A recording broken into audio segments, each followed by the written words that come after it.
திரை இசையில் 50 ஆண்டுகள் கடந்து மேற்கத்திய இசையில் சிம்பொனி இசையில் சாதனை படைத்த இசைஞானி இளையராஜாவுக்கு விழுப்புரம் மாவட்ட இசைக்கலைஞர்கள் நல சங்கம் சார்பில் பாராட்டு விழா நடைபெற்றது.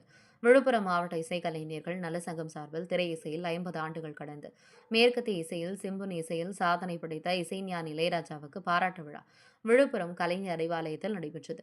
இதில் சிறப்பு அழைப்பாளராக விழுப்புரம் திமுக மத்திய மாவட்ட பொறுப்பாளரும் விழுப்புரம் சட்டமன்ற உறுப்பினருமான டாக்டர் லட்சுமணன் கலந்து கொண்டு நினைவு பரிசுகளை வழங்கி சிறப்புரையாற்றினார்.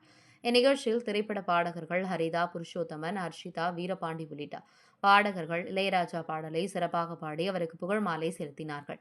இந்நிகழ்ச்சியில் முன்னாள் சட்டமன்ற உறுப்பினரும் மாநில ஆதிதிராவிட நலக்குழு இணைச் செயலாளருமான புஷ்பராஜ், பொறுப்புக்குழு உறுப்பினர் வழக்கறிஞர் கண்ணப்பன், கோலியனூர் ஒன்றிய குழு பெருந்தலைவர் சச்சிதானந்தம், வழக்கறிஞர் காளிதாஸ், முன்னாள் நகரமன்ற துணைத் தலைவர் பார்த்திபன், நகர செயலாளர் வெற்றி, விழுப்புரம் மாவட்ட இசைக்கலைஞர்கள் நலசங்க நிர்வாகிகள் முருகதாஸ், தமிழ்செல்வன், ஆல்பர்ட் ரிச்சர்ட், கண்ணதாசன், ஷியாமலா உள்ளிட்ட பலர் கலந்து கொண்டனர்.